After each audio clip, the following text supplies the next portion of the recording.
హరీష్ రావు గారు వాళ్ళ అబ్బాయి కాన్వకేషన్కో లేకుంటే ఎండాకాలం ఉంది కాబట్టి చల్లగా అక్కడ ఉండొచ్చు అని విహారయాత్రకు వెళ్ళిండు. అమెరికాకు పోయిన వాళ్ళు హాయిగా కుటుంబంతో గడపక అక్కడ నుంచి కూడా తెలంగాణను ఆగం చేసే ప్రయత్నం అమెరికా గడ్డ మీద నుంచి కూడా కొనసాగిస్తూ ఉన్నారు. 10 సంవత్సరాలు వాళ్ళ అధికారంలో ఉండి ఆగం చేసిందే కాకుండా ఇప్పుడు కూడా మంచి పనులు జరుగుతూ ఉంటే ఓర్వలేక అమెరికాకు పోయి కూడా మళ్ళీ అక్కడ విషం చిమ్మే ప్రయత్నం చేస్తూ ఉన్నారు. చాలా స్పష్టంగా 2-3 అంశాలు తెలంగాణ ప్రజల దృష్టికి తీసుకురాదలుచుకున్నాం.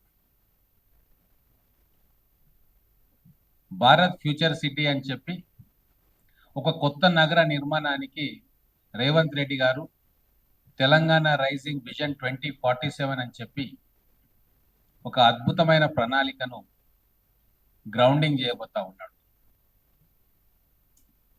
మిగతా మహానగరాల్లోగా ముంబై కావచ్చు, చెన్నై కావచ్చు, పూణే కావచ్చు, క్యాల్కటా కావచ్చు, ఢిల్లీ కావచ్చు, బెంగళూరు కావచ్చు, కంజెషన్ అయిపోతున్న వాళ్ళ సిటీలకు ఆనుకొని ఇంకో పెద్ద మహానగరం నిర్మాణం చేయాలని చెప్పి ఆ రాష్ట్ర ప్రభుత్వాలు ఆలోచన చేస్తూ ఉన్నాయి. మన అసెంబ్లీలో కూడా క్లియర్గా ఏ ఏ నగరాలు ఏ ఏ కొత్త సిటీలను నిర్మాణం చేస్తుందని చెప్పడం జరిగింది.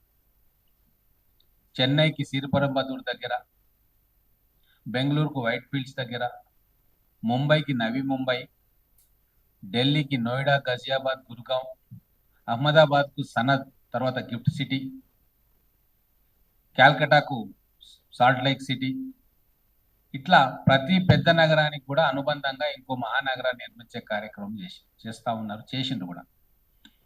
అదే మన హైదరాబాద్కి అటువంటి ఇంకో మహానగరాన్ని మనం తయారు చేసి టెక్నాలజీలో ఏదైతే లేటెస్ట్ ట్రెండ్స్ వచ్చినాయో వాటిని కూడా సమకూర్చుకొని మన పిల్లల భవిష్యత్తుకు డోకా లేకుండా చేయాలని చెప్పి రేవంత్ రెడ్డి గారు ఆలోచన చేస్తూ ఉన్నారు.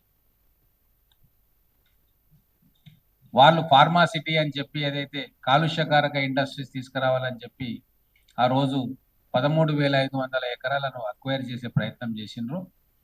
దాన్నే రేవంత్ రెడ్డి గారు ఆ 13,500 ఎకరాలను పునాదిగా చేసుకొని భవిష్యత్ హైదరాబాద్ నగరానికి ఒక అనుబంధ నగరం నిర్మించే ఆలోచన చేస్తూ ఉన్నారు. ఎంత గొప్పగా చేస్తూ ఉన్నారు. 12 జోన్స్ లో ఆ భారత్ ఫ్యూచర్ సిటీ నిర్మాణం చేయాలని చెప్పి డిపిఆర్లు తయారవుతా ఉన్నాయి. ఒక part AI and digital services కి, హెల్త్ అండ్ లైఫ్ సైన్సెస్ కి, గ్రీన్ ఫార్మా జోన్ కి, ఎడ్యుకేషన్ నాలెడ్జ్ హబ్ గా, ఈవీ మ్యానుఫ్యాక్చరింగ్ కి, టూరిజం ఎంటర్టైన్మెంట్ కి, రెసిడెన్షియల్ అండ్ కమర్షియల్ డెవలప్మెంట్ కి, లాజిస్టిక్స్ అండ్ సపోర్టింగ్ ఇన్ఫ్రాస్ట్రక్చర్, ఇట్లా 13,500 ఎకరాలే కాదు, ఇంకా 30,000 ఎకరాలు దాని చుట్టుముట్టు ఉన్న దాన్ని అందరిని కూడా సేకరించి బ్రహ్మాండమైన ఒక నగరాన్ని తయారు చేసి కొన్ని లక్షల మంది యువతకు భవిష్యత్తులో ఉపాధి కల్పించాలని చెప్పి ఆలోచన చేస్తూ ఉన్నారు. ఇంత గొప్పగా, ఇంత మ్యాగ్నానిమస్ గా, ఇంత విజనరీగా ఏ ముఖ్యమంత్రి కూడా ఆలోచన చేయలే. ఎందుకు ఈ మాట చెప్తున్నా అంటే మీకు కొన్ని స్టాటిస్టిక్స్ ఇస్తా.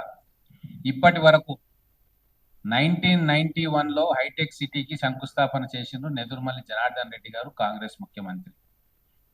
అప్పటి నుంచి 2026 వరకు ఈ రోజు వరకు మొత్తం ఐటీ డెవలప్మెంట్ అంతా కూడా ఎన్ని ఎకరాల్లో జరిగింది అనేది కూడా తెలంగాణ ప్రజలకు తెలియాలి.